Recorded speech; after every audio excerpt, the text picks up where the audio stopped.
ఓం మహాగణాధిపతయే నమః. ఓం గురుభ్యో నమః. ఓం శ్రీమాత్రే నమః. పరమేశ్వర స్వరూపమైనటువంటి జ్యోతిష, వాస్తు మరియు ఇతర అనేకమైనటువంటి శాస్త్రములను మనకు అందించినటువంటి మహర్షులకి నమస్కారం. హయగ్రీవ హయగ్రీవ హయగ్రీవేతియో వధేత్తస్య నిస్సరతే వాణి జహ్నుకన్యా ప్రవాహవత్. అరుణాం కరుణాతరంగితాక్షీం ధృతపాశాంకుశపుష్పభానచాపాం అనిమాదిభిరావృతాం మయూకైః అహమిత్యేవ విభావయే భవానీం. శ్రీమాత్రే నమః. ప్రేక్షకులకి ఆ లలితాంబిక అమ్మవారి యొక్క అనుగ్రహం పరిపూర్ణంగా కలగాలని మనస్ఫూర్తిగా కోరుకుంటూ మనం ఈరోజు చెప్పుకోబోయేటువంటి టాపిక్ ఏమిటి అంటే, అసలు ధన సంబంధించిన సమస్య ఎందుకు వస్తుంది, బ్యాంక్ బ్యాలెన్స్ ఎందుకు ఉండదు, నిలువధనం ఎందుకు ఉండదు, 4 రూపాయల జేబులో ఎప్పుడు ఉండకపోవడానికి కారణం ఏంటి, డబ్బులకి ఎందుకు ఇబ్బంది పడుతూ ఉంటాం, ఒక్కొక్క లగ్నం తెలియని వారి రాశి నుంచి నేను చెప్పేటువంటిది పాటించినట్లయితే ఖచ్చితంగా బాగుంటుంది. అదేవిధంగా మరి date of birth, time of birth కూడా లేని వారు చేసుకోవాల్సినటువంటి ముఖ్యమైనటువంటి పరిహారాలు ఏమిటి, మంత్రం ఏమిటి అనేటువంటి స్పష్టంగా చెప్తాను. ఇవి పాటించినట్లయితే ఖచ్చితంగా ఇవి పాటించిన రోజు నుంచి స్లోగా రోజులు నెలలు గడుస్తున్న కొద్దీ 100% మీకు ధనాభివృద్ధి కలుగుతుంది. ఇది గుర్తుపెట్టుకోండి. అదేవిధంగా వాస్తుపరంగా కూడా తీసుకోవాల్సిన జాగ్రత్తలు కూడా చెప్తాను. తులాలగ్నము, తులారాశి. తులవారికి కనుక చూసుకున్నట్లయితే మీకు ధనాన్ని ఇచ్చే కారకుడు, న్యాచురల్ ధనాధిపతి కుజుడు అవుతాడు. ఈ మార్స్ బాగున్నాడు అంటే మీకు లైఫ్ పార్ట్నర్ వచ్చినప్పటి నుంచి ధనం బాగా వస్తాయి, గుర్తుపెట్టుకోండి. అదే లైఫ్ పార్ట్నర్ కనుక పాడైందంటే, కుజుడు పాడయ్యాడు, పార్ట్నర్షిప్స్ ద్వారా డబ్బులు పోతాయి. అంటే ఏదో బిజినెస్ చేసాం, పార్ట్నర్షిప్, ఆ పార్ట్నర్షిప్, ఈ పార్ట్నర్షిప్ ద్వారా డబ్బులు పోతూ ఉంటాయి. అయితే ఇక్కడ పర్టికులర్గా ఏంటంటే, పంచమ చతుర్థాధిపతి, తులాలగ్నానికి పంచమ చతుర్థాధిపతి ఎవరైతే ఉన్నారో ఈ కాంబినేషన్ ఏదైతే ఉందో ఇది పర్టికులర్గా శని బాగుంటే ల్యాండ్స్ వల్ల, ఇంటీరియర్ డిజైనింగ్స్ వల్ల, క్రియేటివ్స్ వల్ల అద్భుతంగా ఉంటుంది. అయితే ఇక్కడ మనం అనుకుంటాం 6th లార్డ్ అంటే ఎంతసేపు రుణాలు మాత్రమే కాదు, డైలీ లైఫ్ మనం కష్టపడితే వచ్చేటువంటి డబ్బుని కూడా, నిత్యం చేసేటువంటి వర్క్ బట్టి కూడా డబ్బులు వచ్చేటువంటి చూపించేవాడు గురువు అవుతాడు. సో ఎవరికైనా శని బాగున్నాడంటే ఇంటీరియర్ డిజైనింగ్స్, కళా సంబంధంగా డబ్బులు వస్తాయి. దాంతోపాటు శుక్రుడు కూడా బాగుండాలి తులాలగ్నం వారికి. కానీ వృత్తిపరంగా మాత్రమే నాకు డబ్బులు రావాలి, నేను చేసే ఉద్యోగంలో హైక్ రావాలనుకునేటువంటి వారు చంద్రుడి యొక్క స్థితిని చూసుకోవాలి. Because of me 10th lord చంద్రుడు అవుతాడు, కానీ 11th లార్డ్ మళ్ళీ అగైన్ రెబ్ అవుతాడు. సో బిజినెస్ లైన్స్లో ఉండేటువంటి వారు పర్టికులర్గా సన్ బాగున్నాడు లేదో చూసుకోండి. సన్ బాగుంటాడు ఒక్కోసారి, కానీ ఒక్కోసారి ఇన్వెస్ట్మెంట్స్ వేస్ట్ అవుతుంటాయి. అప్పుడేంటి, భాగ్య వ్యయాధిపతి అయిన బుధుడు పాడవుతాడు. సో ఒక వ్యక్తి ధనం సంపాదించాలంటే, ఒక కుండలో వాటర్ వేసినప్పుడు లీకేజ్ ఎక్కడ ఉందో ఎలా గమనించుకోకుండా వాటర్ వేస్తూ పోతుంటే నీటర్ ఎలా పోతుంటుందో, మీ ధనాధిపతి బాగున్నాడా లేదా, మీ ఆలోచన సరళలో ఎక్కడైనా మార్పులు తీసుకురావాలా, లేకపోతే మీ యొక్క పార్ట్నర్స్, లేకపోతే మీ యొక్క పూర్వజన్మ కర్మలో ధన సంబంధించిన యోగం ఎక్కడైనా పాడైందా, ఇవి పర్టికులర్గా ఈ గ్రహాల ద్వారా తెలుసుకుంటూ ఉండాలి. అయితే మీరు ఎక్కువగా ఓం సుబ్రహ్మణ్యేశ్వర స్వామియే నమః, ఓం స్కందాయ నమః అనే నామస్మరణ మీకు ధనయోగాన్ని ఇస్తుంది. అయితే మీరు గోవుకి క్యారెట్స్ ఎక్కువగా తినిపిస్తూ ఉండండి. దాని ద్వారా కూడా కొంతవరకు ధనయోగం అనేటువంటిది ఉంటుంది. అయితే ఎవరైనా కానీ ఒక్కోసారి చూడండి, తండ్రి యొక్క ఆస్తికి సంబంధించిన వాటి మూలంగా ఒక్కోసారి డబ్బులు ఇప్పుడు ఇబ్బంది వస్తుంటుంది. అలాంటప్పుడు కారణం ఏంటంటే, మీ యొక్క మెర్క్యూరీ పాడయ్యారని అనేటువంటిది మీరు అర్థం చేసుకోవాలి. కాబట్టి అయితే చాలామంది ఏం చేస్తారు, లింక్ దీనికి ఎల్లాంటి శని వచ్చింది అందుకే డబ్బులు రావట్లేదు, అర్ధాష్టమ శని వచ్చింది అందుకే డబ్బులు రావట్లేదు, సర్పదోషం ఉంది అందుకే డబ్బులు రావట్లేదు అనుకుంటారు. కాదు, మీ ధనాన్ని, ధన యోగాలను ఇచ్చే కారకులు ఎవరో వాళ్ళని పట్టుకోవాలి డబ్బులు రావాలంటే. ఇక్కడ వాస్తుపరంగా కూడా తీసుకోవాల్సినటువంటి జాగ్రత్త ఏమిటి చూసుకున్నట్లయితే, వాస్తులో ఉత్తరే నిధి సంస్థితం అన్నారు. ఉత్తరంలో పొరపాటును కూడా టాయిలెట్స్ ఉండకుండా చూసుకోండి. ఇది కూడా మెయిన్గా మీకు ఫైనాన్స్ లేకపోవడానికి కారణం. బ్యాంకులో డబ్బులు ఉండట్లేదు అంటే వాయువ్యంలో ఏదైనా దోషం ఉంటుంది, అంటే వాయువ్యం తగ్గడం పెరగడం ఉంటుంది. అంటే కొన్నిసార్లు వాయువ్యంలో కూడా టాయిలెట్స్ అవి ఉంటాయి. అది కూడా మెయిన్ కారణం అవుతుంది. మానసిక స్థితి సరిగ్గా లేకపోతుంది దానివల్ల. ఇక మనీయే ప్రొడ్యూస్ అవ్వటం లేదండి. అసలు ఉత్తరమేమో అవకాశాలు రావట్లేదు, వాయువ్యమేమో బ్యాంక్ బ్యాలెన్స్ ఉండట్లేదు, అసలు మనీ ప్రొడ్యూసే అవ్వట్లేదు. ఆగ్నేయంలో చాలామంది టాయిలెట్స్ పెట్టడం వల్ల కూడా జరుగుతూ ఉంటుంది. స్త్రీ మూలకంగా ఇబ్బంది కూడా వస్తూ ఉంటుంది. అదేవిధంగా తెలియకుండా ఇంట్లో దక్షిణ నైరుతిలో బీరువా పెట్టి అక్కడ మీరు ధనం పెడుతుంటారు. అది వేస్టేజ్ జోన్, దానివల్ల వేస్టేజ్ అవుతూ ఉంటుంది. పడమర వాయువ్యంలో కూడా తెలియకుండా మనీ పెడతారు, దానివల్ల కూడా మీకు మనీ మీద అంటే ఎంతసేపు పోవడమే బాధ అనేటువంటిది జరుగుతుంది. సో వాస్తుపరంగా ఈ జాగ్రత్తలు తీసుకోవాలి.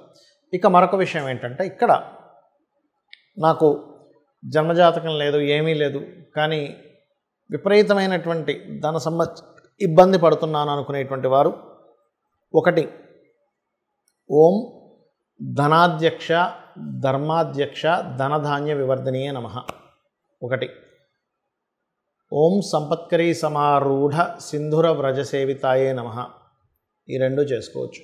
అలా కాదు, ఫైనాన్స్ వల్లే నాకు గొడవలు ఎక్కువగా అవుతున్నాయి, ఆ గొడవలు తగ్గాలి, ఫైనాన్స్ రావాలి. కొంతమంది చూడండి, డబ్బులు ఎవరికో ఇచ్చారు, వాళ్ళ వల్లే బాగా గొడవలు అవుతూ ఉంటాయి. అలాంటప్పుడు 2 మంత్రాలు చేసుకోవాలి. అదేమిటి అంటే, ఓం నవవిద్రుమ బింబశ్రీ న్యక్కారి రతనచ్చదాయే నమః, గుర్తుపెట్టుకోండి. అదేవిధంగా ఓం అపర్ణాయే నమః చేసుకుంటే అప్పులు కూడా తగ్గుతాయి. అయితే మనకి చూడండి, కొన్ని మనకి వీడియోల్లో చెప్తూ ఉంటారు, చాగంటి వారు కానీ సామవేదం వారు కానీ మనకి వీడియోలో వస్తుంటాయి, లక్ష్మీ స్థానాలు ఇవి లక్ష్మీ స్థానాలు. అవేమిటి అసలు? ఆ లక్ష్మీ స్థానాలు అయితే వాటిని ఏం చేసుకోవాలో చెప్తాను మీకు. ఫస్ట్ ఒకటి ఆవు వెనుక భాగము అంటూ ఉంటారు. అంటే ఆవు వెనక భాగం అంటే ఏం చేయాలండి? లక్ష్మీ స్థానం అంటే ఆవు వెనక భాగాన్ని దండం పెట్టుకోవాలి, నమస్కరించుకోవాలి. ఇలాగా ముందు భాగాన్ని నమస్కరించుకోకూడదు, ఆవు వెనక భాగాన్ని నమస్కరించుకుంటే లక్ష్మీ అభివృద్ధి వస్తుంది. ఎందుకు అంటే, గోవు దగ్గరికి లక్ష్మీదేవి వెళ్ళినప్పుడు గోవు ఇచ్చినటువంటి స్థానం అది, అందుకే ఆవు వెనక భాగంలో లక్ష్మీ స్థానము, ఆవు యొక్క మయంలో కూడా లక్ష్మీ ఉంటుంది అంటారు. రైట్. ఇక రెండవది ఏంటి? ఏనుగు కుంభస్థలము అంటూ ఉంటారు. ఏనుగు కుంభస్థలంలో ఉంటే ఏమిటండి అంటే, ఏనుగు కుంభస్థలాన్ని కూడా దండం పెట్టుకోవాలి, అది లక్ష్మీ స్థానం. అంటే ఏమిటి? ఇవన్నీ ఇంద్రుడికి సంబంధించినటువంటిది. ఇంద్రుడు ఏనుగు ఐరావతం అంటారు, మీకు తెలుసు కదా, అందుకే ఇంద్రుడు ఐరావతం మీద తిరగడం అది జరుగుతూ ఉంటుంది. అదేవిధంగా మారేడు దళం, మరి మారేడు దళం అంటారు కదండి, లక్ష్మీ స్థానం అంటుంటారు కదా, మారేడు దళంలో ఉంటుంది అంటారు కదా. ఏం చేయాలి అంటే, మారేడు దళంతో ఈశ్వరుణ్ణి కనుక పూజించినట్లయితే లక్ష్మీ సిద్ధిస్తుంది. వెంటనే ఏమంటారంటే చాలామంది, ఏమండి మాకు తెలిసిన వాళ్ళు చాలామంది చేస్తున్నారు, కానీ వాళ్ళు ఏం పెద్దగా కోటీశ్వరులు అవ్వలేదండి అని వెంటనే చెప్తూ ఉంటారు. కానీ ఇక్కడ ఏమిటంటే, లక్ష్మి అంటే కేవలం నోట్ల కట్టలు మాత్రమే కాదు అనే విషయాన్ని మనం అర్థం చేసుకోవాలి. సంతాన లక్ష్మి, మంచి సంతానం ఉంటే అది లక్ష్మి, సౌభాగ్యలక్ష్మి, ధనలక్ష్మి, ధాన్యలక్ష్మి, విద్యాలక్ష్మి. అంటే ఏమిటి? మీకు ఒక మంచి విద్య ఉంది, అది కూడా లక్ష్మే. మంచి ధాన్యం ఉంది, లక్ష్మియే. ఆరోగ్యం ఉంది, అది కూడా లక్ష్మియే. అసలు లక్ష్మి అంటే అర్థం ఏమిటంటే గుర్తింపు. మీలో ఉన్నటువంటి టాలెంట్ మీరు గుర్తించి దాన్ని అభివృద్ధి చేసుకుంటే అదే లక్ష్మి. గుర్తుపెట్టుకోండి, మనలో ఉన్న టాలెంట్ మనం ఫస్ట్ గుర్తించాలి. లక్ష్మి నా రూపంలో ఏ రూపంలో ఉంది నా దగ్గర, ఆ రూపాన్ని గుర్తించడమే లక్ష్మి. రైట్. అదేవిధంగా పద్మంలో లక్ష్మి ఉంటుందంటారంటే ఏం చేస్తారు అంటే, పద్మాలతో లక్ష్మీదేవిని అష్టోత్తరం చేస్తూ పూజిస్తే లక్ష్మీ అభివృద్ధి. పద్మాలతో హోమం కూడా చేస్తారు. పద్మముకు ఉన్నటువంటి స్థితి ఏమిటి మనం అర్థం చేసుకోవాలి. ఎందుకు పద్మానికి? పద్మం వాటర్లో ఉంటుంది, బయటికి చక్కగా విచ్చుకొని ఉంటుంది. కిందని చూస్తే, దాని కాడ కింద చూస్తే మొత్తం అక్కడంతా నాచు బురద ఉంటుంది. అంటే ఏమిటి? ఇక్కడ మనం అర్థం చేసుకోవాల్సింది ఏమిటి? నువ్వు నీ చుట్టూ ఉండేటువంటి పరిసరాలన్నీ ఎలాగున్నా సరే నీ యొక్క బుద్ధిని వికసించుకున్నట్లయితే, ఇది వికసించుకోవడం ఇలా వికసించుకొని ఉంటుంది. నువ్వు ఎక్కడున్నా సరే నీ బుద్ధి వికసించుకున్నట్లయితే లక్ష్మి వచ్చి అక్కడ కూర్చుంటుందని దాని అర్థం పద్మం అనేటువంటిది. అలాగే ఐదవది శ్రీ పాపిట అంటూ ఉంటారు. అంటే ఈ భాగం లలితా సహస్రనామాల్లో ఒక నామం ఉంటుంది, శృతి సీమంత సింధూరి అనేటువంటి ఒక నామం ఉంటుంది. అంటే ఏమిటి? అమ్మవారి యొక్క సంబంధించిన లలితా సహస్రనామాల్లో అమ్మవారి పాదధూలికి సంబంధించిన ఈ పాపిటికి సంబంధించిన నామం అది. అంటే ఇక్కడ మనకి లలితా సహస్రనామాల్లో మరో నామం కూడా ఉంటుంది, సహస్రారాంబుజారూఢ సుధా సారాభివర్షిణి అని. అంటే ఏమిటి? సహస్రారంలో కూర్చొని అమ్మవారు సుధాసార వర్షాన్ని కురిపిస్తుంది. అంటే ఇక్కడ ఉన్నటువంటి అమ్మవారు ఇక్కడ ఉందంటే దాని పాదాలు ఎక్కడ ఉంటాయి? ఇక్కడ ఉంటాయి. అందుకని అక్కడ మనం స్త్రీలు సింధూరం పెడుతూ ఉంటారు. సింధూరం ధరించడం ద్వారా లక్ష్మీ అభివృద్ధి అవుతుంది అంటూ ఉంటారు.